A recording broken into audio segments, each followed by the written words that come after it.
Hello friends, मैं हर्षा शुक्ला आप सभी लोगों का हर्षा क्लासेस में बहुत बहुत स्वागत करती हूँ। फ्रेंड्स, बहुत बड़ी अपडेट निकल के सामने आ गई है यूपी टीईटी पुनः परीक्षा तिथि पर फैसले को लेकर के। और साथ ही साथ यूपी टीईटी में बहुत बड़ी धांधली हुई है और जो पेपर आप लोग का लीक हुआ है, जो पेपर आपका निरस्त हुआ है, उसमें आप लोग देख पाएंगे कि स्कूल कॉलेजों के छात्रों से टाइप करवाए गए थे प्रश्न पत्र। और इस पर क्या कुछ पूरी अपडेट है इस वीडियो के अंतर्गत आप लोग जानेंगे। और फ्रेंड्स, जूनियर एडेड शिक्षक भर्ती कब तक संभव हो पाएगी, इसके बारे में क्या कुछ अपडेट है ये भी आप लोग जानेंगे। उत्तर प्रदेश नई प्राथमिक शिक्षक भर्ती के क्रम में क्या कुछ अपडेट है और साथ ही साथ डीएलएड चतुर्थ सेमेस्टर रिजल्ट को लेकर के क्या कुछ अपडेट है, इस पूरे वीडियो के अंतर्गत आप लोग जान पाएंगे। और फ्रेंड्स, अगर अभी तक आप लोगों ने हर्षा क्लासेस चैनल को सब्सक्राइब नहीं किया है तो बिल्कुल सब्सक्राइब कर लें, नोटिफिकेशन बेल को ज़रूर ऑन कर लें, क्योंकि जल्द ही हर्षा क्लासेस चैनल के माध्यम से यूपी टेट, सुपर टेट और सुपर टेट और सीटेट की बहुत ही बेहतरीन क्लासेस चलने वाली है। और साथ ही साथ डीएलएड के सभी सेमेस्टर्स की बहुत ही बेहतरीन प्रिपरेशन होने वाली है। तो चलिए फ्रेंड्स, स्टार्ट करते हैं। सबसे पहले खबर यह है कि एडेड जूनियर की शिक्षक भर्ती में आरक्षण का पेच। शिक्षक भर्ती के बारे में ये खबर है, एडेड जूनियर हाई स्कूलों में जो शिक्षक भर्ती होने वाली है कि सहायता प्राप्त जूनियर हाई स्कूलों में 1504 सहायक अध्यापक और 390 प्रधानाध्यापकों की भर्ती में आरक्षण का पेच फंस गया है। दिसंबर 2019 में जारी उत्तर प्रदेश मान्यता प्राप्त basic school junior high school नियमावली 1978 अध्यापकों की भर्ती एवं सेवा की शर्तों में आरक्षण व्यवस्था की स्थिति साफ नहीं है।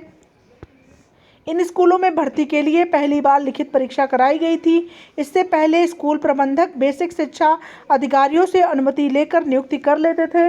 भ्रष्टाचार के आरोप लगने पर सरकार ने नियमावली में संशोधन कर टीईटी/सीटीईटी और लिखित परीक्षा का प्रावधान किया, लेकिन संशोधन में आरक्षण की स्थिति साफ नहीं हो सकी। अब अधिकारी तय नहीं कर पा रहे हैं कुल विज्ञापित 1894 पदों पर आरक्षण लागू होगा या विद्यालयवार दिया जाएगा। ऐसे में बेसिक शिक्षा विभाग के अफसर विधिक राय ले रहे हैं ताकि भर्ती होने पर कानूनी अड़चनें सामने न आए। सूत्रों के अनुसार भर्ती दिसंबर अंत तक पूरी होनी है। ऑनलाइन विकल्प लेने के लिए एनआईसी से बातचीत भी हो चुकी है, लेकिन आरक्षण का मुद्दा फाइनल न होने से प्रक्रिया शुरू नहीं हो पा रही है। अब बात करते हैं यूपी टीईटी के बारे में। तो यूपी टीईटी एजेंसी ने स्कूल कॉलेजों के छात्रों से टाइप कराए थे पेपर। खुलासा छात्रों को ही बना दिया था प्रश्न पत्र का प्रूफ रीडर। ठीक है, लखनऊ टीईटी पेपर लीक मामले में एसटीएफ का बड़ा खुलासा मिला है कि जांच एजेंसी द्वारा दावा किया गया है कि प्रश्न पत्र छापने वाली एजेंसी ने काम मिलने के बाद टाइपिंग का काम स्कूल और कॉलेजों के छात्रों से कराया था। प्रश्न पत्रों की प्रिंटिंग के बाद प्रूफ रीडिंग, डिजाइनिंग और पैकिंग की जिम्मेदारी भी इन्हीं छात्रों को दी गई थी। परीक्षा नियामक प्राधिकारी ने एजेंसी को हस्तलिखित प्रश्नों की सूची उपलब्ध कराई थी। जांच में ऐसे सुराग मिले हैं कि जिससे साबित होता है कि पूरी प्रक्रिया में एजेंसी ने गंभीरता से नहीं लिया। आरएसएम फिनसर्व ने प्रश्न पत्र छापने का आदेश मिलने के बाद कई प्राइवेट कर्मचारियों की असुरक्षित तरीके से नियुक्ति की। हिंदी, अंग्रेजी, उर्दू और संस्कृत में प्रश्न पत्र की टाइपिंग के लिए स्कूल व कॉलेज के विद्यार्थियों को अनियमित तरीके से रखा गया। यह काम सीसीटीवी सर्विलांस की देखरेख में होना था, लेकिन एजेंसी के पास इसका कोई रिकॉर्ड नहीं मिला। सूत्रों का कहना है कि प्रिंटिंग प्रेस को भी बिना अनुबंध के काम दिया गया था। गोपनीयता के लिए कोई भी एग्रीमेंट नहीं किया गया था। इस मामले में एजेंसी के निदेशक राय अनूप प्रसाद और परीक्षा नियामक प्राधिकारी के सचिव संजय उपाध्याय पहले ही गिरफ्तार किए जा चुके हैं। और यहाँ देख सकते हैं फ्रेंड्स, एसटीएफ कर रही है सरगना राजन की जांच। तो टीईटी में बड़ी संख्या में सॉल्वर बिहार से बुलाए गए थे। अब तक गिरफ्तार 35 लोगों में से लगभग आधे सॉल्वर हैं। अभी इतने ही सॉल्वर एसटीएफ के रडार पर हैं। सूत्रों ने बताया कि पूर्वांचल में इस गिरोह का ठिकाना था। बातचीत फाइनल होने पर वहीं से 4 से 6 घंटे में सॉल्वर भेजते थे। एसटीएफ राजन के नाम के सरगना की तलाश कर रही है।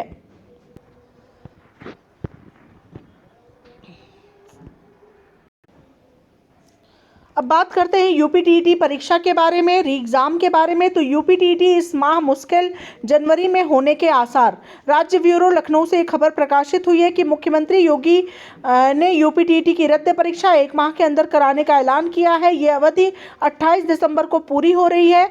पेपर लीक मामले में परीक्षा संस्था के सचिव व प्रश्न पत्र छापने वाली एजेंसी के मालिक की गिरफ्तारी व कार्रवाई के चलते बदली परिस्थितियों में नए सिरे से प्रश्न पत्र ही नहीं, प्रश्न पत्र छापने की नई एजेंसी का भी चयन होगा।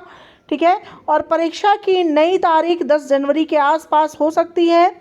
यूपीटीईटी 28 नवंबर को प्रस्तावित थी। परीक्षा के एक दिन पहले ही प्रश्न पत्र लीक हुआ था। सरकार ने पहली पाली की परीक्षा शुरू होने के कुछ देर बाद ही दोनों पालियों के इम्तिहान रद्द कर दिया था। टीईटी जल्दी कराने के लिए सरकार ने परीक्षा नियामक प्राधिकारी सचिव के पद पर अनिल भूषण चतुर्वेदी एवं परीक्षा नियंत्रक मनोज कुमार अहिरवार को भेजा है। और बेसिक शिक्षा मंत्री डॉक्टर सतीश द्विवेदी ने बताया कि यूपीटीईटी की परीक्षा के लिए विभाग तेजी से जुटा हुआ है।